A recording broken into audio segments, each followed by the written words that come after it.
So hello and welcome back to this couple video. Today I'm gonna teach you Patches plus CFOP method. जी हाँ दोस्तों, आज मैं आप लोगों को बताने वाला हूँ Patches plus CFOP method का कॉम्बिनेशन और आपको पता चलेगा कि कैसे हम Patches plus CFOP से क्यूब को सॉल्व करते हैं जस्ट 4 to 5 सेकंड में। तो जी हाँ दोस्तों, मैं आपको बता दूं कि Patches मेथड थोड़ी सी हार्ड होती है और हार्ड तो नहीं होती, बहुत सिंपल होती है होने को तो, क्योंकि इसमें कोई भी एल्गोरिथम नहीं होती, मगर ये थोड़ा सा लेंदी होती है। और दूसरी बात ये कहूँ कि ज़्यादातर लोग इस मेथड को या फिर कहें कि क्यूबर इस मेथड को नहीं भी यूज करते हैं और यूज भी करते हैं। मेरे कहने का मतलब क्या है, मैं अभी आपको बताता हूँ। नहीं यूज करते हैं इसलिए क्योंकि हम फुल पैटर्स मेथड को यूज नहीं करते हैं क्यूब को सॉल्व करने के दौरान।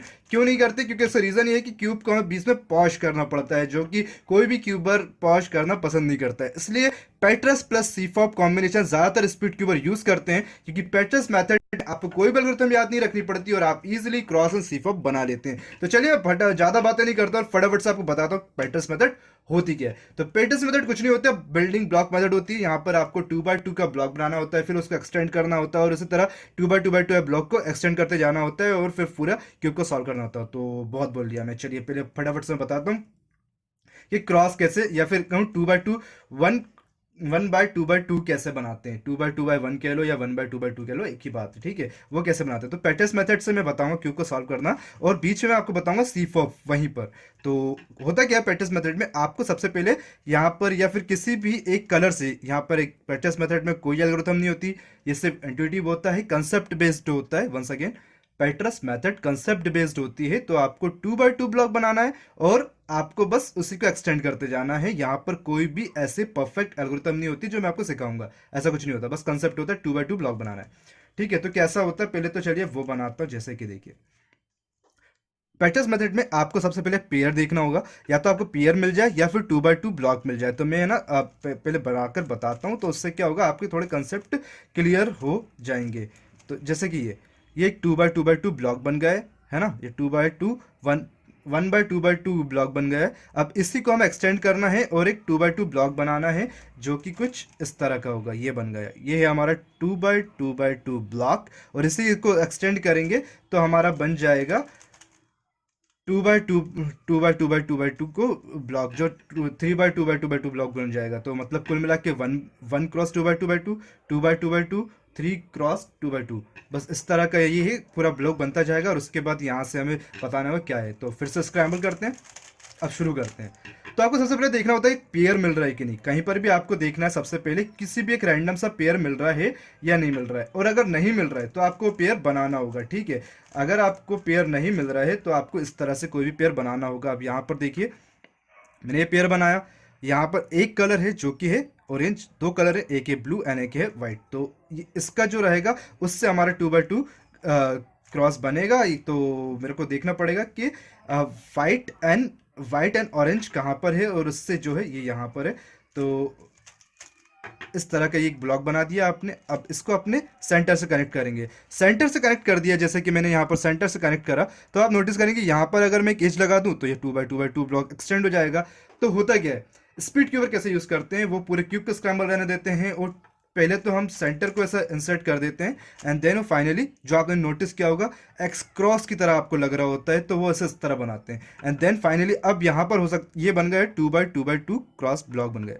अब आप चाहो तो यहाँ पर आप 2x2 बनाओ, या फिर यहाँ पर आप बनाओ, यहाँ पर बनाओ या यहाँ पर बनाओ। टॉप पर रहने देते क्योंकि व्हाइट मैंने बॉटम में लिया है। तो चाहो तो आप फ्रंट पे इस तरफ बना लो 2x2 क्रॉस ब्लॉक, और या फिर पीछे से बैक साइड पे बना लो, जहां पर आपको मिल जाए वहां बना लो। बस इतना सा रहता है इसमें कंसेप्ट, जहां पर आपको मिल जाए वहां पर बना लो। तो ये देखिए, अभी मैं यहाँ पर 2x2 क्रॉस ब्लॉक बनाऊंगा, तो उससे पहले मेरे को पीसेस को ढूंढना और फाइंड करना पड़ेगा। तो ये देखिए, यहाँ पर मैंने एक ये जो क्रॉस है वो मैंने फाइंड करा, और ये यहाँ पर मैंने एक पेयर इंसर्ट कर दिया। अब यहाँ पर मेरे को एक एज लगानी है, जो कि ये मेरे को एज दिख रही है, यहाँ लगाऊंगा तो वो हो जाएगा। कैसे लगाऊंगा, कुछ इस तरह से। क्या किया, इस तरह का ब्लॉक बना हुआ था, ये हमारा अब 2x2 एक बिल्डिंग ब्लॉक जो आप रू मेथड में ही पढ़ते हैं वो बन गया है। इसे 2 टाइम्स ऊपर करा, डाउन लेयर को रोटेट किया, इंसर्ट किया, बैक किया, डाउन लेयर को वापस, तो अभी 2x2x2 ब्लॉक हो गया। वंस अगेन इसी को एक बार फिर बता रहा हूँ क्योंकि यही इंपॉर्टेंट है और यहीं तक जो है आप एक्सक्रो को समझ सकते हैं। उसके बाद सीफॉप स्टार्ट हो जाती है, क्यों हो जाती है वो भी मैं बताऊंगा। तो चलिए फटाफट से फिर से मैं एक बार आपको देखते हैं कि कहीं पर आपको पेयर दिख रहा है कि नहीं। जैसे ये देखो, ये एक पेयर दिख रहा है, ये आप ग्रीन एंड येलो से, तो इसको सेंटर से लगा दो। तो ये सेंटर से मैंने लगा दिया इसके, ठीक है। अब इसको सेंटर से लगाने से पहले, जब क्योंकि हमें ये मिल चुका होता है, तो सेंटर से लगाने से पहले हमें बस करना कुछ नहीं होता है, इसके एजेस किसी भी एक एजेस को लगाओ और ये ऐसा बन जाएगा। क्या किया, फाइंड करा मैंने इसका एज। मैं बिगिनर्स के हिसाब से बता रहा हूँ कि हमें पेयर ढूंढना होता है और फिर ये जो हमारे एज है उनको इंसर्ट करना होता है। मगर स्पीड क्यूबर ऐसा नहीं करते, वो एज को इंसर्ट करते हैं और पेयर जो मिला हुआ रहता है उससे 2x2 क्लॉक बना देते हैं। और बस इसको लगाना है तो बस इसको भी बना दो, ये ऐसा इंसर्ट किया और यहाँ पर ये होगा। क्या किया, सिंपल, कोई भी यहाँ पर फिक्स मूव नहीं है, मैं बता दूं, यहाँ पर कोई भी एल्गोरिथम लगा सकते हो। बस काम क्या है, यहाँ पर जो एज लगनी है वो यहाँ क्लिक कराना है, RU R', ये एज लग गया और ये 2x2 ब्लॉक बन गया। उसके बाद यहाँ पर 2x2 ब्लॉक बनाओ या फिर यहाँ पर बनाओ, कोई फर्क नहीं पड़ता उससे। तो मैंने येलो से अभी बॉटम में रखा है। इसमें एक अच्छी बात होती है कि कलर न्यूट्रल होता है, तो आप बहुत ही ईजिली इसे समझ सकते हैं, ठीक है। तो चलिए यहाँ तो होगी बात। ये देखिए, ये एक मेरे को दिख रहा है पीस, एक यहाँ पर दिख रहा है येलो का पीस। कहाँ है, देखिए ये यहाँ पे लग रहा है ना, ये यहाँ पे लग रहा है। तो मेरे को येलो देखना, ये यहाँ पर है, तो ये यहाँ इंसर्ट करा, ये यहाँ बॉटम में जाएगा और यहाँ पर हमारा आएगा येलो एंड ऑरेंज। तो ये दिख रहा है मेरे को येलो एंड ऑरेंज, इसको मैंने सेपरेट किया और इसे सही किया। तो ये देखिए यहाँ पर एक पेयर बना दिया मैंने। अब इस पेयर को अगर मैं यहाँ इंसर्ट कर दूँ तो ये पूरा का पूरा सॉल्व हो जाएगा। अब ये कैसे इंसर्ट करना है, कुछ इस तरह से मैंने पेयर इंसर्ट किया। क्या करना है, जो नॉर्मल तरीका होता है अपना, उसी तरीके से ये पेयर है और यहाँ पर इस तरह से 2x2 ब्लॉक बना हुआ था, इसे मैंने शिफ्ट करा आई की तरफ और इस पेयर को यहाँ बॉटम में, पीछे किया यू लेयर को फ्रंट से रोटेट किया और ये देखिए ये पेयर इंसर्ट हो गया। पीछे करूँगा तो ये पूरा का पूरा 2x2 ब्लॉक बन जाएगा, 3x2 ब्लॉक। अब उसके बाद करना क्या होता है, ये जो रीज़न है, इस रीज़न के कारण ही लोग इस मेथड को जनरली यूज़ नहीं करते हैं कंपटीशन के दौरान। क्यों यूज़ नहीं करते हैं, क्योंकि जब आपका 3x2 ब्लॉक बन जाता है तो आपको इनको दोनों को पीछे रखना होता है और ये जो अनसॉल्व क्यूब है उसे सामने रखना होता है और गुड एजेस और वाइट एजेस को फाइंड करना होता है। तो गुड एज जो एक टर्न में हो जाती है वो गुड एज, जो दो टर्न में होती है या मोर देन वन टर्न होती है वो हो जाती है बैड एजेस। तो मगर होता क्या है ना, हम नहीं चाहते कि हम हमारा जो हम हैंड मूवमेंट है वो रोके, हम नहीं चाहते कि हम पॉज करके गुड एज और बैड एज को ढूंढे। क्यों नहीं चाहते, क्योंकि हमें इंस्पेक्शन के दौरान पहले ही टाइम मिल चुका होता है जिसमें हम क्रॉस व्रॉस और जो पेयर्स वेयर्स वो सब ढूंढ रहे होते हैं। मगर हम ऐसा नहीं कर सकते कि क्यूब के दौरान ही, मतलब सॉल्व के दौरान ही आप क्यूब को रोक के और फिर अगर गुड एज बैड एज को फाइंड करने बैठोगे तो टाइम निकल जाएगा और इसमें आपके जीतने के चांसेस कम हो जाएंगे। सीधी सी बात तो इतनी है। तो इसलिए इस मेथड को सिर्फ यहीं तक प्रेफर करते हैं, बस पेयर्स को, जो फर्स्ट टू पेयर्स हैं या फिर कहूँ कि हमारा हाफ एक्स क्रॉस होता है, डबल एक्स क्रॉस होता है, वो लगाने के लिए यूज़ करते हैं ज़्यादातर स्पीड क्यूबर को मैंने देखा है लगाते हुए। उसके बाद वो यहाँ से शुरू कर देते हैं सीफॉप मेथड को। तो मैं आपको good edge bad edge find करना नहीं सिखा रहा हूँ क्योंकि वो अननेसेसरी है, टाइम वेस्ट है।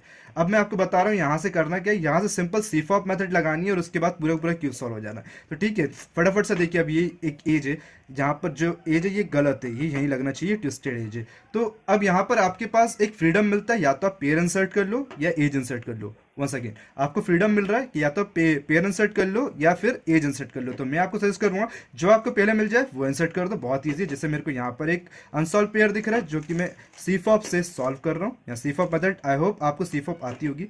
RU R', ये सॉल्व हो गया। अब ये एक पेयर दिख रहा है जो कि मैं यहाँ पर सॉल्व कर सकता हूँ। तो इस तरह से यहाँ पर मैंने इनको ले आए और ये हो गया। और इस तरह से आप देखेंगे कि पूरा का पूरा बन चुका है हमारा नीचे का। और उसके बाद ऑयल लगा दो। ऑयल तो इन जनरल सिंपल से होती है, आप जानते ही हैं ऑयल को। तो ऑयल को तो आप कर ही लेंगे, मैं उतना नहीं सिखा रहा हूँ ऑयल को। वंस अगेन मैं इसको स्क्रैम्बल कर रहा हूँ और वापस से मैं आपको बता रहा हूँ करना क्या है। 2x2 ब्लॉक ढूंढो, सबसे पहले पेयर ढूंढो। पेयर मेरे को मिल चुका है, पेयर को अपने ओरिएंटेड पोजीशन पर ले जाके रखो। ये लाके मैंने रख दिया है, और अब बस इस एज को ढूंढो, उसको लगा दो। तो इसको ढूंढने के लिए सिंपल, ये मैंने ये 2x2 ब्लॉक बना लिया। इस एज को लगाना है मेरे को, ग्रीन एंड येलो को। तो ये यहाँ पर हुई और यहाँ पर इस तरह से ये भी लग गए। यहाँ पर या फिर इस तरफ, दोनों में से किसी भी एक साइड आप बना सकते हैं। यहाँ पर मेरे को एज लगा हुआ दिख रहा है, मेरे को बस यहाँ पर एक पेयर ढूंढना है और उसे इंसर्ट करना है। तो पेयर भी मेरे को यहाँ पर एज दिख चुकी है और मेरे को बस रेड एंड ग्रीन का ये वाला जो है इनको मेरे को कनेक्ट करना है और इंसर्ट करना है और ये हो जाएगी। ठीक है, ये इंसर्ट हुआ, ये इंसर्ट कर दिया, 2x2 ब्लॉक बन गया है, इसको पीछे रखना है। 2x2 ब्लॉक बन गया, इसको पीछे रखना है। यहाँ से आप चाहो तो डायरेक्ट लगा दो। ये फिर देखिए यहाँ पर एक इंसर्ट भी आया पेयर मेरे को और एक पेयर यहाँ पर दिख रहा है। तो चलिए मैं पहले इस पेयर को इंसर्ट करूँगा। तो ये पेयर इंसर्ट होगा, ये पेयर इंसर्ट, मैंने कहा था फ्रीडम होता है, आप चाहे तो पेयर इंसर्ट कर लो या फिर एज इंसर्ट कर लो। तो अब एज इंसर्ट करो बस, जस्ट अब C4 की आप ओएलएल लगा दो एंड देन फाइनली EL लगा दो वंस लास्ट टाइम दोस्तों, और इसके बाद आपको पूरा समझ आएगी कि पैट्रस एंड C4 मेथड कैसे काम करता है। ठीक है, वंस अगेन मैंने फाइंड आउट करा एक पेयर। तो चलिए इस पेयर को लगाते हैं सबसे पहले तो अपनी ओरिएंटेड पोजीशन पर एंड देन उसके बाद करेंगे। तो चलिए यहाँ पर मेरे को दिख रहा है कि इसको अगर मैं येलो से, ये देखिए यहाँ पर मैंने बना दिए। अब मेरे को ये 2x2 ब्लॉक बन गया। अब यहाँ पर या पीछे की तरफ यहाँ पर एक इंसर्टेड है तो मेरे को और ज़्यादा आसानी हो जाएगी। ये दोनों को मैंने लगाया, अब ये 2x2 ब्लॉक बन चुका है। बस यहाँ पे कोई एल्गोरिथम नहीं है, तो आप एल्गोरिथम मत सोचना कि मैं कोई एल्गोरिथम लगा रहा हूँ, एल्गोरिथम नहीं है ये सब, है ना। रैंडमली जो पीस जहाँ लग सकता है मैं बस इंट्यूटिवली उसे मेमोराइज कर रहा हूँ और उसे लगा रहा हूँ। ठीक है, अब चाहो तो यहाँ पर पीछे रखो इन दोनों को, फ्रंट पे आप चाहो तो एज पहले इंसर्ट कर दो तो क्रॉस हो जाएगा और फिर आप पेयर करो। और अगर आपको फ्रीडम मिल रहा है पेयर पहले इंसर्ट करने का तो मैं कहूँगा पहले पेयर ही इंसर्ट करो। उससे क्या होता है कि चीज़ें बहुत इजी सॉल्व हो जाती हैं। तो जैसे मैंने यहाँ पर एक पेयर इंसर्ट कर दिया, एक ये है और एक ये है। तो अब मेरे को करना क्या है, मुझे ये करना है कि देखिए यहाँ पर अब यहाँ पर ये देखिए ये पेयर मैंने इंसर्ट कर दिया और ये पेयर भी इंसर्ट कर दिया। C4 लगाई, ओरियल बनाया और फाइनली PL बनाया। तो इस तरह से पैट्रस एंड C4 मेथड को हम यूज करते हैं दोस्तों। तो थैंक्स फॉर वाचिंग गाइस। अगर आप भी इस तरह से पैट्रस और C4 मेथड को कॉम्बिनेशन को एक साथ क्यूब पे लगाएंगे तो आप भी जल्दी से जल्दी क्यूब को सॉल्व कर लेंगे मेरी तरह ही। जस्ट आपको लगेगा 8 से 10 to 12 सेकंड, ज्यादा नहीं लगेगा, शुरू में इतना ही लगता है। देन आफ्टर आप इजिली स्पीड ट्यूर बन जाएंगे। तो थैंक्स फॉर वॉचिंग। अगर आपको हमारा वीडियो पसंद आए तो प्लीज लाइक करें, शेयर करें और करें चैनल को सब्सक्राइब, साथ साथ दबा दीजिए बेल आइकन को और बताइएगा आपको हमारा पैट्रस एंड C4 मेथड कॉम्बिनेशन कैसा लगा। तो मिलता है नेक्स्ट वीडियो में, bye bye, thanks for watching.